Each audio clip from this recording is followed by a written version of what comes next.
ముఖ్య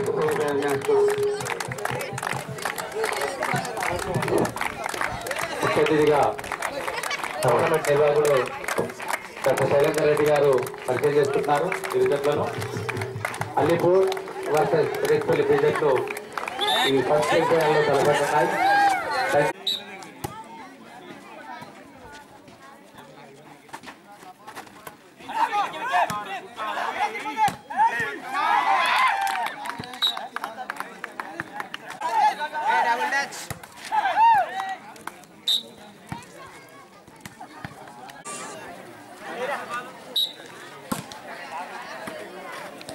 రేట్పల్లి జట్లు రెడీ ఉండాలి, మ్యాచ్ అయిపోతుంది.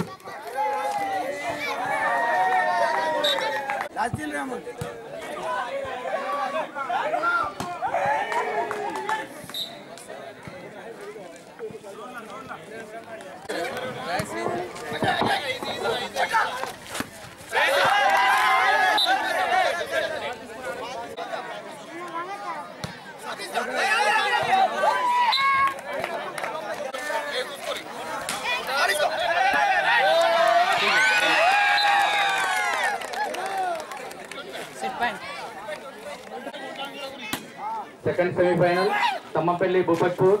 తమ్మపల్లి క్యాప్టెన్ ఇక్కడ రిపోర్ట్ చేయాలి. తమ్మపల్లి క్యాప్టెన్ ఇక్కడ రిపోర్ట్ 13 కృష్ణ 13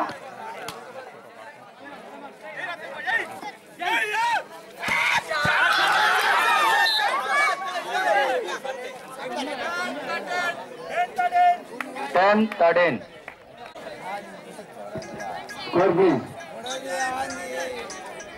చెప్పు 14-17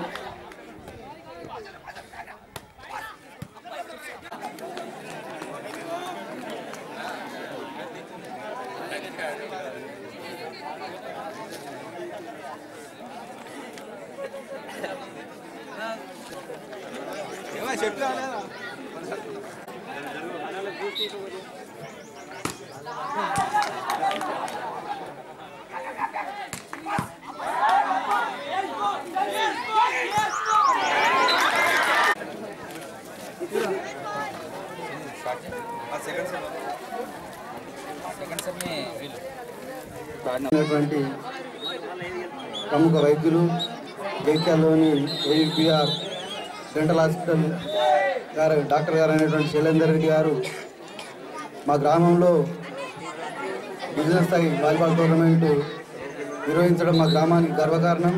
ఎందుకంటే వారు జైత్యాల పట్టణంలోనే కాక చుట్టుపక్కల వారి యొక్క సేవా కార్యక్రమాలు ఎన్నో నిర్వహిస్తూ తన సొంత గ్రామం అయినటువంటి రేచపల్లిలో ఈ టోర్నమెంట్ నిర్వహించడం మా గ్రామస్తులం అదృష్టంగా భావిస్తున్నాం.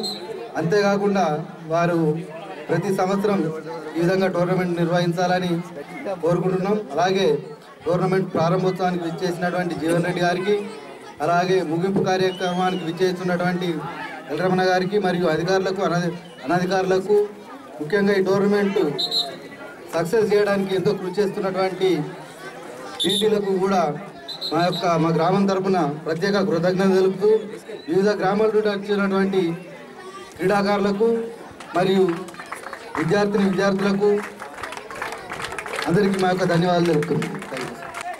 ఈ కార్యక్రమానికి మంచి ఆలోచనతోని, స్నేహభావంతో, వారికి ఉన్న మమకారంతో ఈ కార్యక్రమం చేపట్టినందుకు మరి వారికి సహకరించినటువంటి ప్రభుత్వ అధికారులకు, మరి అదేవిధంగా పెద్దలు జీవన్ రెడ్డి గారు నిన్న ప్రారంభోత్సవానికి వచ్చేసి వెళ్ళిపోయినారు. మరి కొద్ది గంటలలో శాసనసభ్యులు రమణ గారు కూడా వచ్చి ఈ కార్యక్రమాన్ని విజయవంతం చేసి ముగింపు కార్యక్రమం చేస్తానని ఆశిస్తున్నాం. మరి వీరు చేసే కార్యక్రమానికి గ్రామస్తులు ఎల్లవేళ రుణపడి ఉండి, మరి పైలోకాలు ఉన్న వారి తండ్రి గారు ఉన్నటువంటి ప్రభాకర్ రెడ్డి గారికి కూడా ఆత్మశాంతి కలగాలని చెప్పి ఆ దేవుడు ప్రభాకర్ రెడ్డి గారి ఆశీస్సులు, మరి ఆ దేవుని ఆశీస్సులు కూడా డాక్టర్ పెద్ద శైలేందర్ రెడ్డి గారి మీద ఉండాలని చెప్పి కోరుకుంటూ ఈ అవకాశం గ్రామ పెద్దలకు, యువకులకు మరియు చిన్నారులందరికీ నా నమస్కారాలు. ముఖ్యంగా ఈ కార్యక్రమానికి వెన్నుపూస లాంటి పీఈటీలందరికీ నా యొక్క వందనాలు. ఇట్లాంటి కార్యక్రమం ఎన్నో ఏళ్ళ నుంచి పెట్టుదామని అనుకుంటూనే ఉన్నాను, కానీ ఈ సంవత్సరం సక్సెస్ అయింది.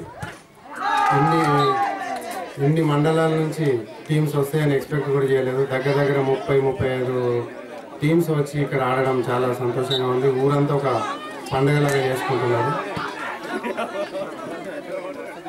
ముఖ్య ఉద్దేశం ఈ టోర్నమెంట్ కండక్ట్ చేయడానికి యువకుల్లో ఆరోగ్యం, చదువు, ఆరోగ్యం ఇవి రెండు ఉంటే ఏదైనా సాధించగలుగుతారు.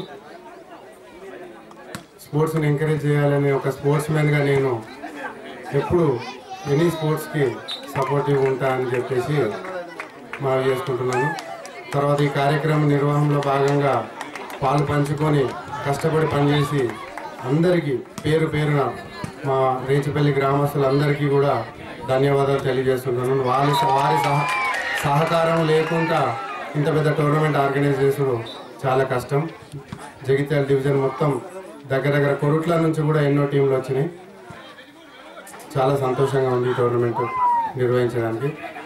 ఇట్లాంటి ఇంకేమన్నా టోర్నమెంట్స్ నిర్వహించాలనుకుంటే మా విలేజర్స్, మా రేచిపల్లి గ్రామస్తులు అందరూ కూడా నాకు సహకరిస్తారని కోరుకుంటూ ముగిస్తున్నాను.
జగిత్యాల ప్రింట్ మరియు ఎలక్ట్రానిక్ మీడియాకు కవరేజ్కి వచ్చినందుకు ధన్యవాదాలు.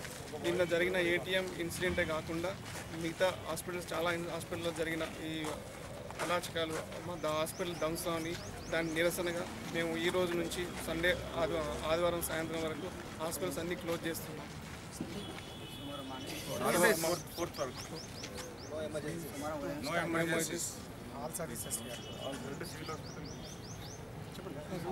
ఎన్ని ఎమర్జెన్సీస్ ఎక్కడ ఉన్నా కానీ సివిల్ హాస్పిటల్లో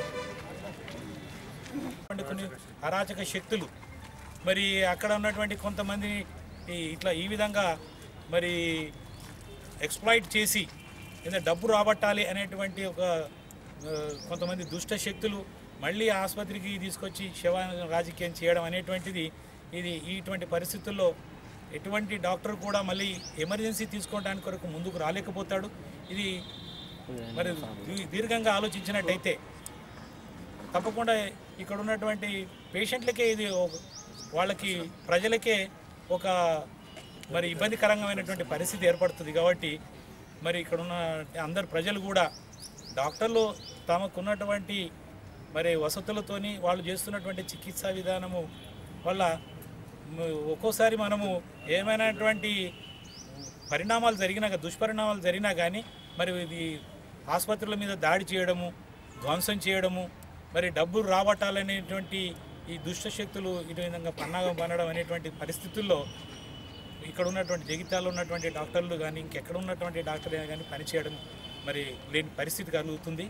కాబట్టి ఒక విజ్ఞతతోని అందరూ కూడా మేధావులు మరి కార్మికులు, కర్షకులు అందరూ, ప్రజలందరూ కూడా మరి వారు ఈ డాక్టర్లకు ఉన్నటువంటి మరి ఇబ్బందులను కూడా మీరు గుర్తించి తప్పకుండా మేము చేస్తున్నటువంటి ఏదైతే ధర్నా ఉందో, బంద్ ఉందో, మీ అందరూ కూడా సానుభూతి కూడా తెలియజేయాలని చెప్పి ఇప్పుడైనా ప్రజలు కానీ గమనించి అధికారులు కూడా ముఖ్యంగా ఏఎస్పీ గారు, ఆర్టీఓ గారు ఇది ఒక స్టెప్స్ తీసుకొని దీనికి పోలీస్ డిపార్ట్మెంట్ కూడా సరి అయిన రీతిలో స్పందించి వాళ్ళు ఏదైనా కేసు ఉంటే మేము చెప్తూనే ఉన్నాం, దిక్కు మీరు కేసు పెట్టారండి, లీగల్గా పోండి, లీగల్గా కేసు పెట్టి పోస్ట్ మార్టం చేసి మీరు ఏదైనా ఫాల్ట్ డాక్టర్దా లేకుంటే వాళ్ళదే ఫాల్ట్ అనేది తెలుస్తుంది కదా, దాని తర్వాత దాని పరిణామం ఏమింటుందో అప్పుడు మేము డాక్టర్స్ దానికి మేము అనుకూలంగా ఉంటాం అన్నా. కానీ వాళ్ళు పోలీసు వాళ్ళు కూడా వాళ్ళకే సహకరించి 12 గంటల దాకా బాడీ నుంచి వాళ్ళు ఏం చేయలే పరిస్థితులు ఉన్నది. కాబట్టి ఇప్పటికైనా ఏఎస్పీ గారు దీన్ని తన ఒక అధికారం తీసుకొని కొద్దిగా సిఐ మీద, ఎస్ఐ మీద కొద్దిగా కంట్రోల్ చేసి ఇటువంటి అవగాహన, ఇటువంటి దారుణాలు జరగకుండా చూడవలసిందని మేము కోరుచు. వీటి విషయంలో అనవసరంగా 12 గంటల వరకు బాడీని అక్కడ పెట్టడం అనేది చాలా ఇబ్బందికరమైన పరిస్థితి. పోలీస్ డిపార్ట్మెంట్ వారు సహాయం చేసే ప్రయత్నం చేసిండ్రు, కానీ పరిస్థితులు అనుకూలంగా లేకుండా జరిగింది. ఈ విషయంలో అధికారులు ఇంకా స్ట్రిక్ట్ స్టెప్స్ తీసుకొని ఒక పద్ధతి ప్రకారం చేస్తే తప్పు ఎవరిదున్నా శిక్షించే అధికారం గవర్నమెంట్కి ఉన్నది. తప్పు చేసిన వాళ్ళని తప్పకుండా శిక్షించాలి. కానీ అనవసరంగా బాడీలు పెట్టి ఇట్లా ఈ శివ రాజకీయాలు చేసి ఇబ్బంది పెట్టడము ప్రజలకు ఇబ్బంది, డాక్టర్లకు ఇబ్బంది, అందరికీ ఇబ్బంది. అధికారులందరూ దీన్ని సహృదయంతో చూసి ప్రజలు కూడా మాకు సహకరించారని కోరుచున్నాం. ఏమనగా ఈ విధంగా శవ రాజకీయాలు చేస్తే అసలు రేపు ఏ ఎమర్జెన్సీని కూడా ఎవరు తీసుకోవడానికి భయపడతారు. అసలు వాళ్ళకి అంటే ఎమర్జెన్సీ క్రిటికల్ పీరియడ్లో చేస్తే ఏదైనా కనీసం యాక్సిడెంట్ ఏదైనా అయితే మా హాస్పిటల్లో చచ్చిపోవద్దు, మళ్ళీ పైసలు అంటే శవాన్ని తీసుకొచ్చి పైసలు తీసుకుంటారు. ఇదే భయానికి వాళ్ళకి ఎవరికి అసలు మేము మెడికల్ అంటే క్రిటికల్ కేరే ఇవ్వలేకపోతే అందరూ భయపడుతున్నారు. ఇది మీకు అర్థం చేయడానికి మేము ఎలా చేయాలో మాకు అర్థం కాక మేము ఈ విధంగా ప్రొటెస్ట్ని మేము చూపెడుతున్నాం. మీకు అర్పిస్తూ వారు గొప్ప త్యాగశీలి. వాస్తవంగా చెప్పాలంటే రాష్ట్రంగా కావాలని కోరుకున్నారు. ఈనాడు వారు చూసిన ఈ నీళ్లను, అలాగే బొగ్గు నిలువలను, ఇతరత్ర అటవీ సంపదను మన జరుగుతుందని కోరుకుంటూ జయశంకర్ గారికి మరి వారిని స్ఫూర్తిగా ఇక్కడ నిర్వాహకులు ఈ విగ్రహం ఆవిష్కరణ చేయించడం అనేది అది మల్లెపల్లి లక్ష్మయ్య గారు వారు మంచి మిత్రులు. ఈ సందర్భాన్ని శుభాకాంక్షలు వాళ్ళందరికీ అభినందన తెలియజేసుకుంటూ జై తెలంగాణ, జై హింద్.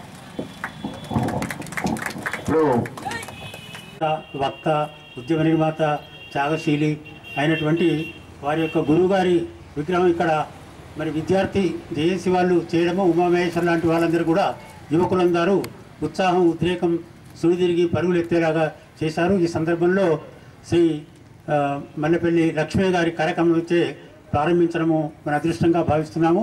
మరి వారు ఈ ఉద్యమంతో మరొకసారి మనం అందరం కూడా తెలంగాణ రాష్ట్రాన్ని సాధించుకొని మళ్ళీ ఘన విజయాన్ని ఇక్కడ నిర్వహిస్తున్నామని ఆశిస్తూ చేసినటువంటి నిర్వాహకులకి ప్రత్యేక కృతజ్ఞతలు తెలుపుతూ, మనందరికీ తెలుసు ఈరోజు తెలంగాణలో ఏ వ్యక్తి అయినా అందరి వాడు ఉన్నాడంటే కేవలం ఇది ఒక ప్రొఫెసర్ జయశంకర్ మాత్రమే. పార్టీలకు, మతాలకు, కులాలకి అన్నిటికీ అతీతంగా అందరూ అభిమానించేటువంటి ఒకే ఒక వ్యక్తి. వాస్తవంగా మహాత్ముడు మనకు జాతిపిత ఏ విధంగా అయితే ఉన్నాడో అదేవిధంగా మనకు తెలంగాణ తండ్రిగా మనం కీర్తించబడేటువంటి ఒక వ్యక్తి ప్రొఫెసర్ జయశంకర్ గారు. అటువంటి వ్యక్తి యొక్క విగ్రహాన్ని మనం ఆవిష్కరించుకొని ఆ సభలో ఉండడం అనేటువంటిది చాలా అభినందనీయమైనటువంటి విషయం. ఉద్యమ పితామహులైనటువంటి జయశంకర్ గారి యొక్క విగ్రహాన్ని ఏర్పాటు చేసినటువంటి సోదరులు ఉమామహేష్ గారు, వారి యొక్క బృందానికి, జగిత్యాల పట్టణ పౌరులకు, సహచార మిత్రులకు, పత్రికా విలేకరులందరికీ హృదయపూర్వక నమస్కారాలు. ఆంధ్రప్రదేశ్ రాష్ట్రం ఏర్పడిన నాడే అనేకమైన అనుమానాలతో ఏర్పడినటువంటి రాష్ట్రంగా అనేక సందర్భాలలో బోధించు, సమీకరించు, పోరాడు అనేటువంటి ఒక నినాదాన్ని తీసుకొని దానికి అనుగుణంగా ఒక్కరున్నా, 5గురున్నా, 10 మంది ఉన్నా, 100 మంది ఉన్నా, 1000 మంది ఉన్నా, 1,00,000 మంది ఉన్నా, లక్షలాది మంది ఉన్నా కానీ ఈ రాష్ట్రంలో తెలంగాణ ప్రాంతంలో సాహసోపేతంగా ముందుకొచ్చి మాట్లాడినటువంటి వ్యక్తి ఎవరైనా ఉన్నారు అంటే ఏకైక వ్యక్తి గౌరవనీయులు, పూజ్యులు, క్రిస్టియన్లు జయశంకర్ గారని చెప్పవచ్చు మనం. అంటే ఆ విధంగా వారి యొక్క వంశమే కానీ కులమే కానీ అదేవిధంగా వెనుకబడి తరగతులే కానీ అనేక విధాలుగా ఇబ్బందులు ఆటుపోట్లు ఎదుర్కొన్నటువంటి విషయాలు కూడా మనకు తెలుస్తూనే ఉన్నాయి. ఎన్ని ఇబ్బందులున్నా వాటన్నిటి కూడా అధిగమించి తను మంచి విద్యావేత్తగా తయారై ఈ ప్రాంతంలో ఉండేటువంటి పేదవాళ్లను జగిత్యాలు ఏర్పాటు చేసుకోవడం మనందరికీ కూడా గర్వకారణమని, విగ్రహిస్తున్నటువంటి మనం వారి ఆశయ సాధన కొరకు నిరంతరం శ్రమించాలని చెప్పని, తెలంగాణ రాష్ట్ర ఏర్పాటు కొరకు వారు చూపించినటువంటి బాటలో నడవాలని చెప్పని, నడుస్తామని చెప్పని, ఆ సాధిత దిశలో నేను కూడా మీతో పాటు కలిసి ఉంటానని చెప్పని మరొకసారి తెలియజేస్తూ, మరి ఇంత మంచి కార్యక్రమంలో ఆహ్వానించినటువంటి సోదరుడు ఉమామేష్ గారు, వారి మిత్ర బృందాన్ని, వారి సహచర జేఏసీ బృందాన్ని కూడా మనస్ఫూర్తిగా అభినందిస్తూ శ్రేష్ఠున్నాను. జై హింద్. ఇక్కడికి నేను రావడానికి నిజానికి చాలా సమస్యలు ఉన్నాయి. ఈరోజు వేరే ఒక ముఖ్యమైన కార్యక్రమం కూడా ఉంది.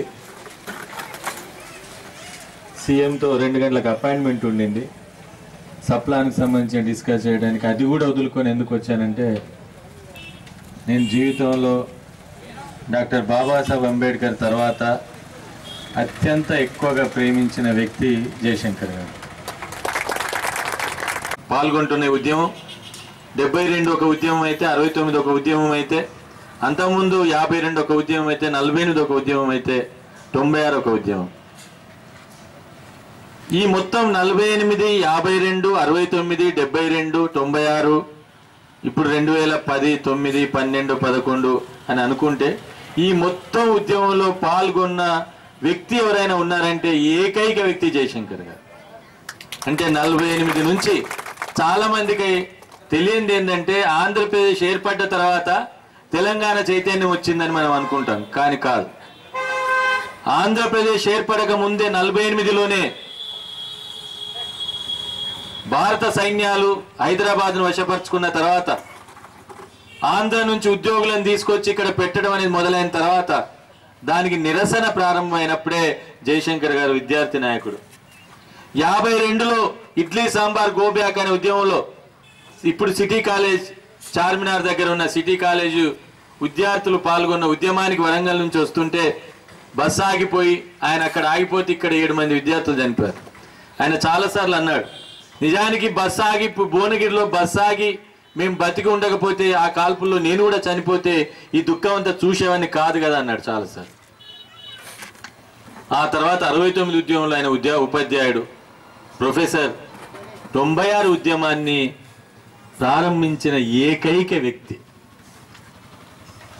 అందుకే ఉద్యమం చాలా స్తబ్దతగా ఉంది. ఉద్యమం ఎవరు రావట్లేదు, మునుపట్లాగా లక్షలాది మంది వేలాది మంది రావట్లేదు అనుకునే వాళ్లకు జయశంకర్ గారి యొక్క స్ఫూర్తిని మనం తీసుకోవాలి. 96లో ఎర్రకోట నుంచి దేవగౌడ 3 రాష్ట్రాలను ప్రకటించిన తర్వాత తెలంగాణలో మళ్ళీ ఉద్యమం ప్రారంభించాలని నిర్ణయించుకొని కొంతమంది మిత్రులతో ఆలోచించి మొట్టమొదటి మీటింగ్ నిజామాబాద్ జిల్లాలో 25 మందితో జయశంకర్ గారు మాట్లాడారు.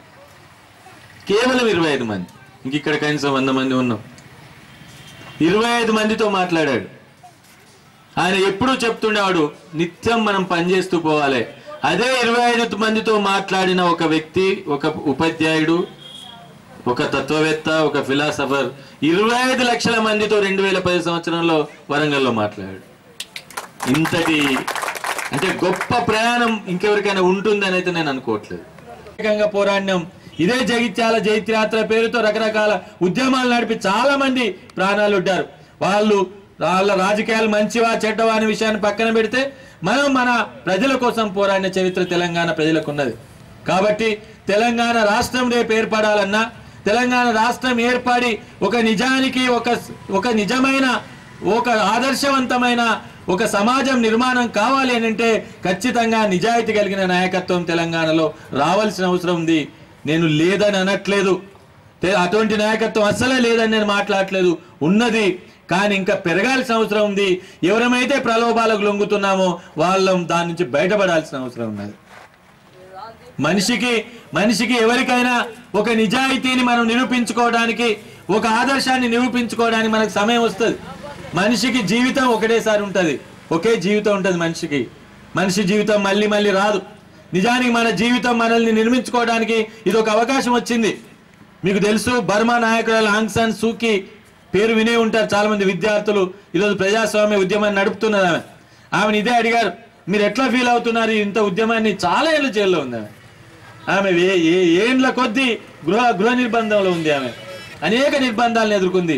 ఆమె ఏమన్నదంటే, ఇది నాకు ఒక అవకాశం.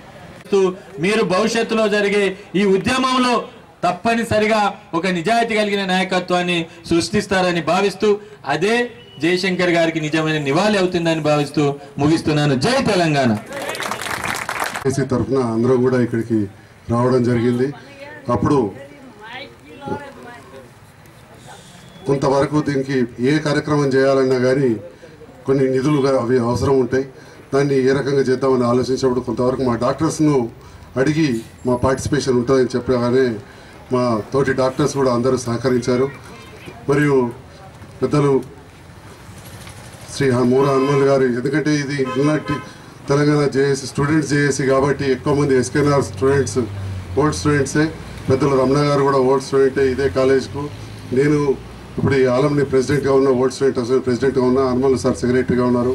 మరి ఇంకా కొంత నిధులు సమీకరించి జయశంకర్ గారు అంత గొప్ప వ్యక్తికి ఏదో ఒక విగ్రహం కాకుండా ఇక్కడ ఒక మంచి ఐలాండ్ చేయాలని చెప్పి భావిస్తున్నాం.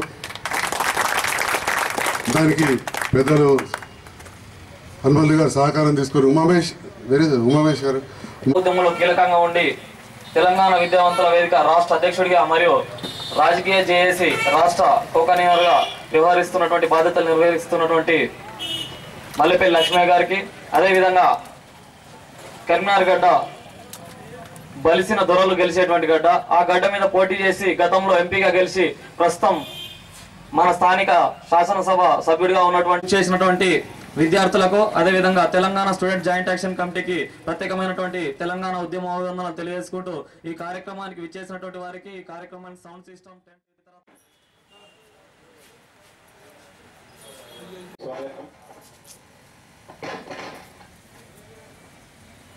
ఇప్పుడు ఈ కార్యక్రమం ప్రారంభించబోతా ఉన్నాం. రమేష్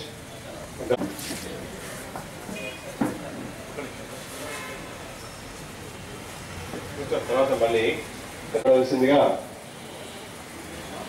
రాజగోపాలాచారి గారిని ఒక సామాజిక కార్యక్రమాల్లో ముందుగా ఉండి వారు మరి గౌరవనీయులు పెద్దలు మన జగిత్యాల పట్టణంలో ట్రాఫిక్ ఏఎస్ఐగా విధి నిర్వహించి గంగప్ప గారు ఈరోజు పత్రికా సోదరులు కార్యక్రమానికి ముఖ్య అతిథిగా వచ్చేసినటువంటి గౌరవనీయులు ఏఎస్పీ గారు, సిఐ గారు, ఎస్ఐ గారు, ఎలక్ట్రానిక్ మీడియా అందరూ కూడా హృదయపూర్వక పక్షాన ఒక సోషల్ వర్కర్ పక్షాన వారికి శుభాకాంక్షలు తెలుపుతూ, అసలు రిటైర్మెంట్ ప్రోగ్రామ్ చేయాలన్నా అసలు అంత ఎందుకు చేస్తే చేయకూడదు. ఇక్కడ కర్ణాటకకి వచ్చిన గంగప్ప గారు జగిత్యాలలో రిటైర్మెంట్ అయిందంటే నిజంగా మరి గంగప్ప గారు చేసుకున్న అదృష్టంగా భావిస్తూ వారి పేర్లో ఉన్నది గంగా అప్పా తీసి పక్కడితే గంగా, మరి గంగా నదికి ఎటువంటి విశిష్ట స్థానం ఉన్నట్టు పెట్టండి. వాటర్ పెడితే 2-3 సంవత్సరాల తర్వాత వాటర్లో ఒక కల్మషం ఏర్పడుతుంది, కొద్దిగా మడ్డీ లేక కానీ లేకుంటే అవుతుంది. కానీ గంగా నది వాటర్ తీసుకోండి 50 సంవత్సరాలు ఉన్నప్పటికీ అది ఎట్లే ఉంటుంది. ఈరోజు మా పోలీస్ స్టేషన్లో 2 years సర్వీస్ చేసి రిటైర్డ్ అవుతున్న ఏఎస్ఐ గంగప్ప గారు ఇప్పటి వరకు పోలీస్ డిపార్ట్మెంట్లో 34 సంవత్సరాలు సర్వీస్ చేయడం జరిగింది. ఎక్కడ కూడా ఎటువంటి తప్పులు చేయకుండా సర్వీస్ మొత్తం క్రమశిక్షణతో చేయడం జరిగింది. ఏదన్నా విషయం అతనికి చెప్పే డ్యూటీ ఏదైనా కూడా ఏ రోజు డ్యూటీ ఆ రోజే చేయడం ఆయన అలవాటు. ఎట్టి పరిస్థితుల్లో ఎంత నైట్ అయినా కూడా అప్పుడు చెప్పిన డ్యూటీని అప్పుడే మిగతా జవాన్లకు కానీ మిగతా సిబ్బంది కానీ చెప్పి ఇమ్మీడియట్లీ మళ్ళీ రిపోర్ట్ ఇవ్వడం జరుగుతుంది ఆయన. అదేవిధంగా గంగప్ప రిటైర్డ్ అవుతున్నందుకు ఇన్ని రోజులు తండ్రిలాగా జైతాల ట్రాఫిక్ పోలీస్ స్టేషన్లో తండ్రిలాగా ఉండి మేము లేకున్నా కూడా ప్రతి ఒక్క విషయాన్ని చూసుకొని ప్రతి ఒక్కరికి చెప్పి డ్యూటీలకు పంపేయడం జరిగింది. అటువంటి వ్యక్తి రిటైర్డ్ అవుతున్నందుకు ఒక విధమైన బాధ. ఈ రోజు విశ్రాంతి తీసుకున్నటువంటి గంగప్ప అతని యొక్క జీవితంలో ఫ్యామిలీస్తోనే ఏ విధంగా గడిపిండో మాకు తెలియదు. మేము ప్రజెంట్ ఒక 2 years అవుతుంది సర్వీస్లో వచ్చి. కానీ ఫ్యామిలీస్కి మేము చేస్తున్నటువంటి సహకారం కానీ ఏ విధంగా కోల్పోతున్నామో మాకు ఇప్పుడే అర్థమవుతుంది, పిల్లలకు కానీ ఫ్యామిలీ కానీ. కానీ 34 సంవత్సరాలు అతను ఏ విధంగా ఉద్యోగ నిర్వహణ చేసేదని ఇప్పుడే నేను తెలుసుకున్నాను. ఎన్ని సంవత్సరాలు మీ యొక్క సర్వీస్ అంటే 34 సంవత్సరాలు అన్నారు, కానీ ఏ విధంగా చేసారు అనేది అతని యొక్క సర్వీస్కి మేము ధన్యవాదాలు చెప్పుకుంటూ. కానీ ఇంకా మిగతా కార్యక్రమాలు పాల్పంచుకోవడం కానీ చాలా చాలా మితంగా ఉంటుంది. దానికంటే మనకు అందరికీ తెలుసు 24 గంటల నౌకరీ. ఇప్పుడే చెప్పారు చారి గారు, మనకు ఎక్కడైనా యాక్సిడెంట్ అయిందంటే పిలిచేది మనల్ని, భార్య భర్త రావడం లేదంటే పిలిచేది మనమే, మరి పిల్లవాడు తప్పిపోయినాడంటే పిలిచేది మనమే, హాస్పిటల్లో డాక్టర్ పనిచేస్తున్నాడంటే పిలిచేది మనమే, ఏదైనా దొంగతనం జరిగిందంటే పోయేది మనమే. 24 గంటలు మరి అవైలబుల్ ఉన్నాడంటే ఎవరుంటారు? ఒక హాస్పిటల్ తర్వాత మనమే. హాస్పిటల్లో కూడా నర్స్ ఉంటుందో ఉండదో తెలియదు, కానీ ఖచ్చితంగా పోలీస్ స్టేషన్ 24 అవర్స్ పనిచేస్తూ ఉంటుంది. 12 సేవ చేయడానికి మరి పోలీస్ డిపార్ట్మెంట్కు ఉన్నటువంటి అవకాశం మరి ఎవరికీ లేదు. రైట్ ఫ్రమ్ ది కానిస్టేబుల్ నుంచి మొదలుకొని డీజీపీ వరకు కూడా మనం ప్రతి పౌరునికి కూడా 34 సంవత్సరాల సుదీర్ఘ యాత్ర చేసిన గంగప్ప గారితో నాకు కొంతకాలంతోనే ఈ పరిచయం ఉంది. టౌన్కు అప్పుడప్పుడు నేను ఇన్ఛార్జిగా ఉన్న సందర్భాల్లో మరి ఈ ట్రాఫిక్ రెగ్యులేషన్కు మరి వారికి కొన్ని ఇన్స్ట్రక్షన్స్ ఇస్తూ ఉంటాను. నేను మరి వీరి ద్వారా నేను చాలా నేర్చుకున్నాను. ఏ విధంగా అంటే,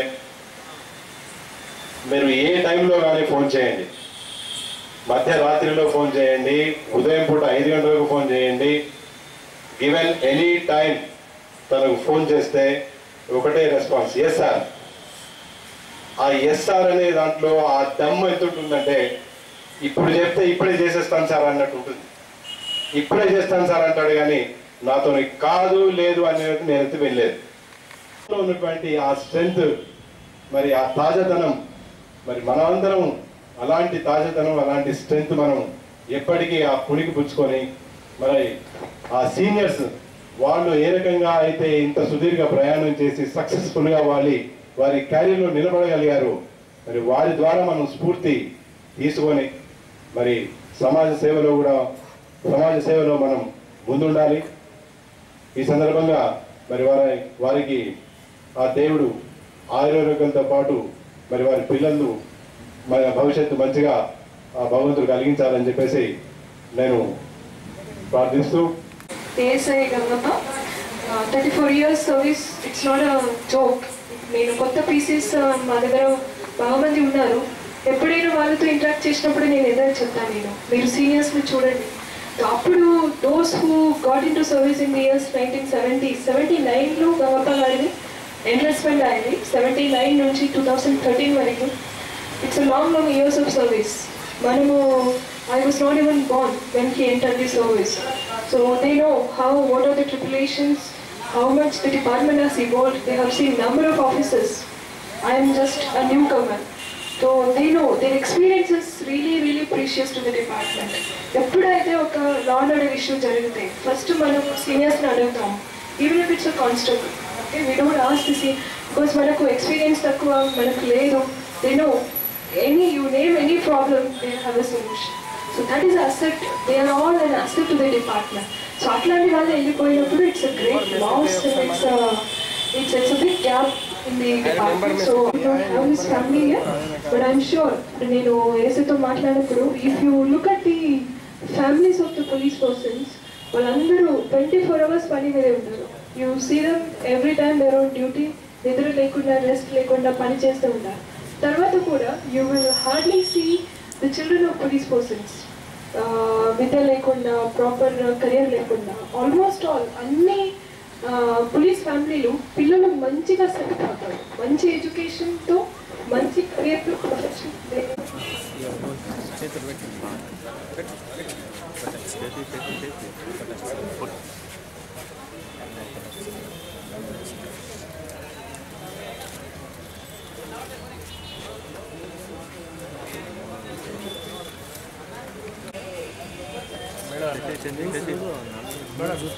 మేడం ఒక్కసారి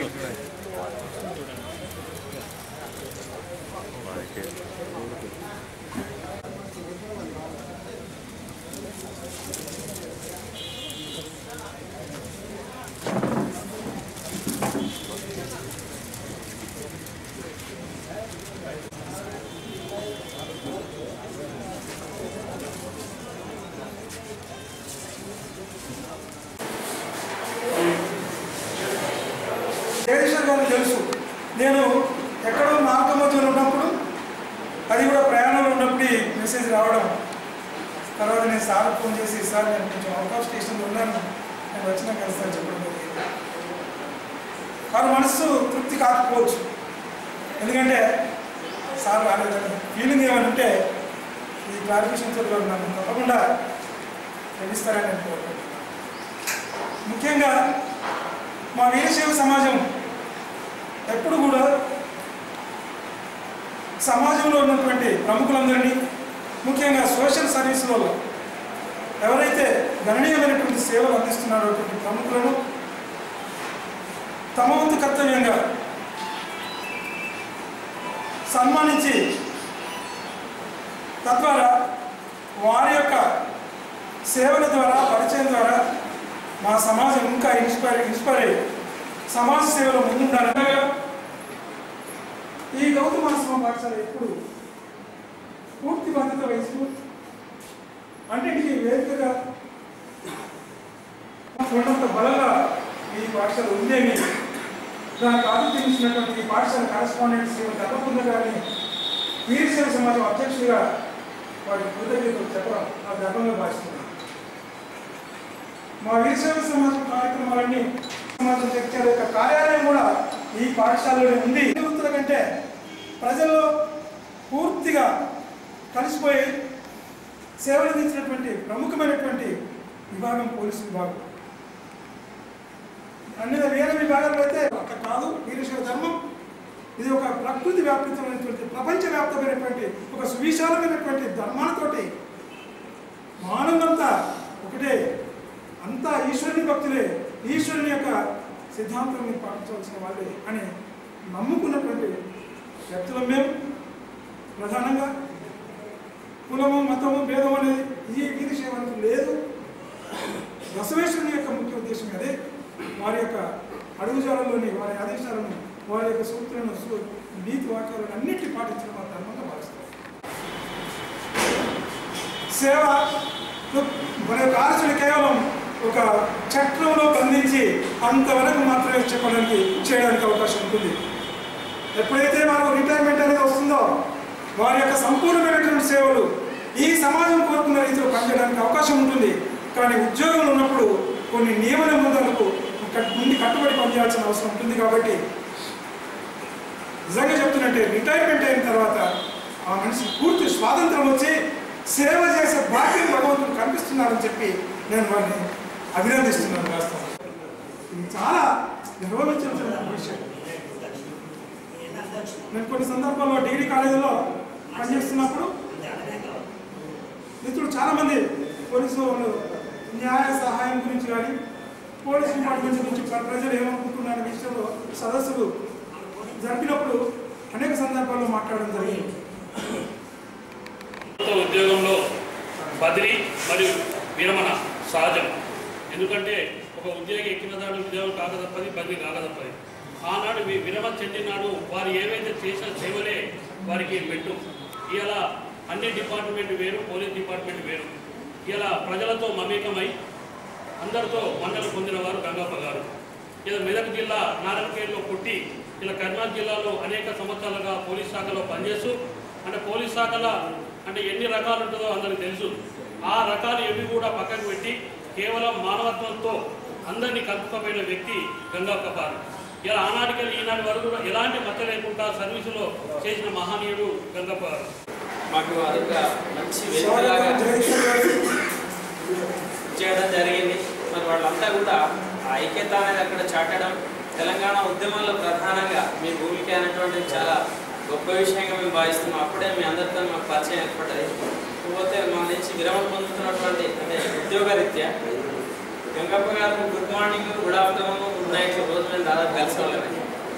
రోడ్డు మీద ట్రాఫిక్ డ్యూటీలో ఉన్నప్పుడు కొలిసేపు పోయినప్పుడల్లా వాళ్ళతో నాకు అనుబంధం ఉంది. కాకపోతే ఇక్కడికి వచ్చేదాకా సార్కు విరమణ ఉద్యోగ విరమణ అని నాకు తెలియదు. మా కిరణ్ ఇవాళ చెప్పింది నిన్న మన సార్ చెప్పిండు అని చెప్పి కైలాసం సార్ నేను అనుకో కూడా ఇక్కడ రావడం జరిగింది. అందరికీ కూడా నేను ప్రత్యేక ధన్యవాదాలు తెలియజేస్తున్నాను.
వేదికపై హాజరైనటువంటి అధ్యాపకులు గౌరవనీయులు మలకుటి రవీంద్ర సహచర మిత్రులు బాలశంకర్ గారు, గోపాల్చారి గారు, నాగేష్ గారు, వేదికపై హాజరైనటువంటి అధ్యాపక బృందానికి, కార్యక్రమంలో పాల్గొంటున్నటువంటి సీనియర్ విద్యార్థులకి హృదయపూర్వక నమస్కారాలు. అందరికీ శుభాకాంక్షలు, శుభాభివందనాలు.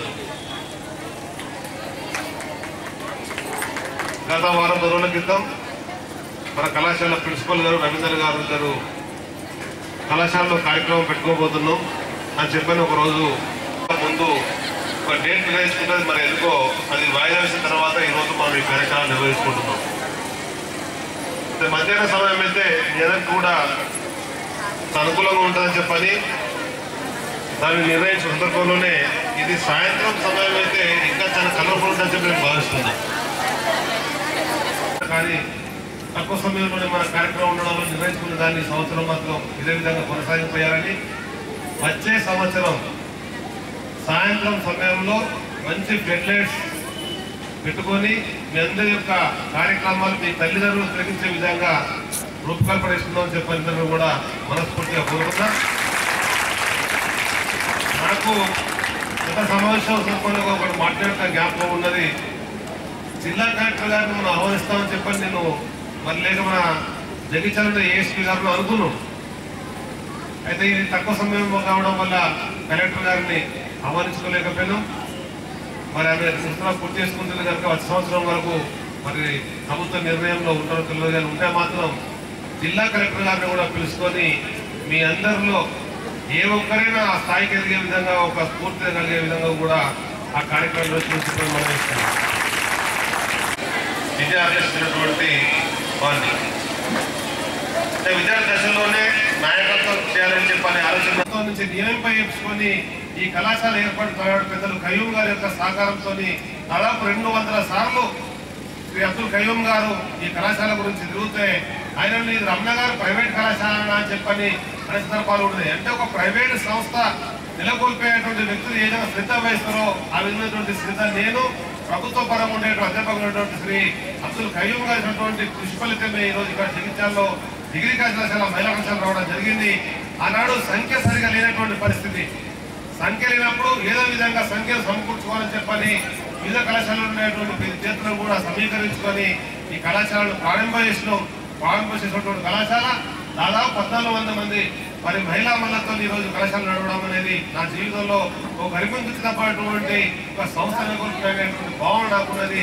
ఈరోజు ఏ సీనియర్లు అయితే మీ ముందు బాధపడ్డారో మేము వెళ్ళిపోతున్నాం, వెళ్ళిపోయేటువంటి వాళ్ళం బాధతో ఉన్నామని చెప్పినటువంటి దాన్ని గుర్తెరిగి ఇక్కడ జగిత్యాలలో రాష్ట్ర ప్రభుత్వం పరంగా అవకాశం వచ్చినట్టయితే మహిళా పీజీ కళాశాల ఏర్పాటు కొరకు కూడా తప్పకుండా నేను కృషి చేస్తానని చెప్పని మహిళా పీజీ కళాశాల ఏర్పడినట్టయితే మీ సీనియర్లు మీతోనే పాటు ఉంటారు. ఇదే విధంగా ఇక్కడ ఉండేటువంటి వాళ్లకు ఉద్యోగ అవకాశాలలో పెద్ద మొత్తం రావాలని చెప్పాలి. ఈరోజు ఏదైతే బయటకు సంబంధించినటువంటి విషయం కానీ ఇతరత్ర అనేకమైనటువంటి వస్తున్నాయో దానికి అనుగుణంగా నర్సింగ్ కళాశాల కావాలని చెప్పాలి. గత 12 ఏళ్లుగా గతంలో చంద్రబాబు నాయుడు గారు ముఖ్యమంత్రిగా ఉన్నప్పుడే కానీ, గతంలో రోషయ్య గారు ముఖ్యమంత్రిగా ఉన్నప్పుడే కానీ, నేడు కిరణ్ కుమార్ రెడ్డి గారితోనే కానీ అనేక సందర్భాలలో ప్రస్తావించి దరఖాస్తులు ఇచ్చి విజ్ఞాపనలు ఇచ్చి ఈ ప్రభుత్వాల ద్వారా ఆ కార్యక్రమం తీసుకెళ్తే ఈ విద్యా సంవత్సరంలో కళాశాల ప్రారంభమయ్యే విధంగా రాష్ట్ర ప్రభుత్వం జీవో ఇచ్చింది. ఆ జీవో ఇచ్చినటువంటి రాష్ట్ర ముఖ్యమంత్రి శ్రీ కిరణ్ కుమార్ రెడ్డి గారికి మీ అందరి సమక్షంలో ప్రత్యేకమైనటువంటి కృతజ్ఞత తెలియజేస్తూ ఇక్కడ ధరూరు క్యాంపులో కళాశాల ఏర్పాటు చేస్తున్నాం. దానివల్ల మీలాంటి విద్యార్థులు బిఎస్సీ నర్సింగ్ లో చేరినట్టయితే ఇతర దేశాలకు వెళ్ళేటువంటి అవకాశాలు కూడా వచ్చేటువంటి ఈరోజు నర్సింగ్ ఉంది కనుక దానిపై కృతజ్ఞత వహించిన ఆ శ్రద్ధ వహించి ఆ కళాశాల ఏర్పాటు కొరకు కృషి చేస్తున్నాం. తప్పకుండా ఈ సంవత్సరం నేను ప్రారంభమవుతుందని చెప్పని నేను భావిస్తున్నా.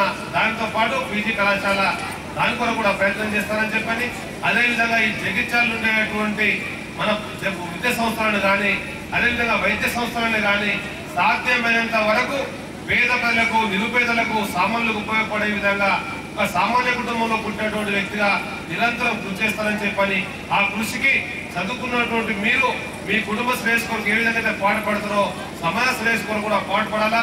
మేము చేసేటువంటి కార్యక్రమాలకు మీ వంతు మీకున్న విద్యార్థులందరూ కూడా మనస్ఫూర్తిగా కోరుకుంటూ ఒక మంచి కార్యక్రమం మీ అందరితో ఒక పండుగ లాంటి కార్యక్రమంలో పాల్పంచుకునే విధంగా అవకాశం ఇచ్చినటువంటి ఇటు ప్రిన్సిపాల్ గారికి అదేవిధంగా అధ్యాపకులకు విద్యార్థులందరికీ ప్రత్యేకమైన ధన్యవాదాలు తెలుసుకుంటాను.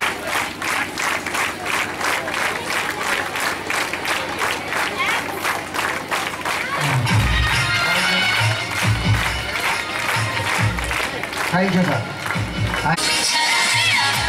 సురేష్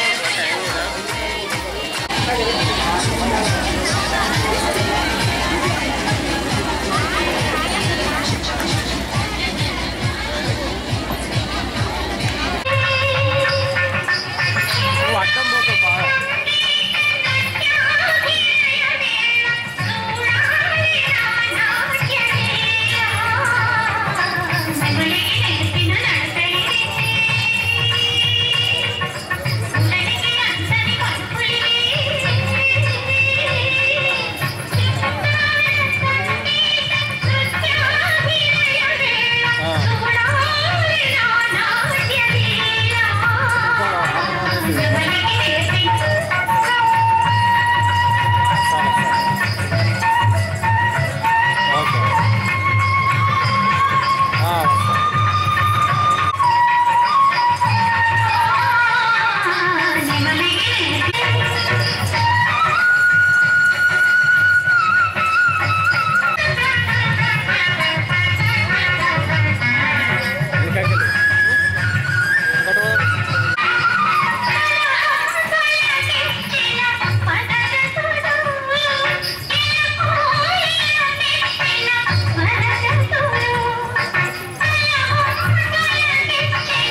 కులుకుతూ కలకల నడుస్తూ ఉంటే నిలువదు నా మనసు వదలనా అది నీకే తెలుసు నిలువవే వారు కనులనానా వయాదే హంస నడకదానా నినడకలు కొయలున్నది దానా